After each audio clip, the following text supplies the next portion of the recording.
आता इकडे बघ. इथे कुकर होत आहे, इथे पगली हे करत आहे, काय म्हणते, कोणता पेस्ट आहे हा, सब मिक्स सी. आम्ही आज बनवतोय पाणीपुरी आणि स्पेशल काजूनी बनवली आजची पाणीपुरीचं पाणी. आणि बाकी सगळे इन्ग्रेडियंट्स आणि सगळी तयारी त्यांनी केली, आम्ही तर फक्त तिचा हेल्प करत होतो, थोडं थोडं जे पण काय होतं आमच्याने ते. आणि मी भरपूर वर्षानंतर ना नेलपेंट लावते आहे, आणि कसं दिसतं मला नक्की सांगा.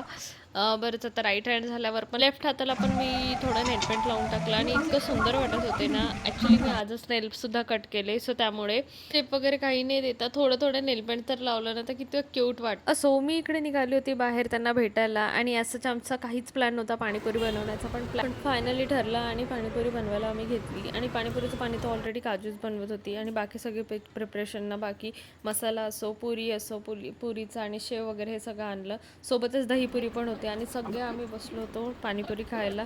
इतकी टेस्टी, सगळे जर सोबत असल्याने पाणीपुरी खायची मजाच वेगळी असते, आणि ती आणखीन मेमोरेबल होऊन जाते. आणि प्रिपरेशन करता करता जितकी मजा आली तितकी खाण्यात तर डबल आलेली आहे. आणि लास्टली एकच बोलली की संडे वेल स्पेंड, आणि अशी मजा ना हे सगळ्यांसोबतच येते. आणि तुम्ही सुद्धा तुमचा संडे कसा एन्जॉय केला आणि कसा स्पेंड केला हे मला नक्की कमेंटमध्ये सांगा.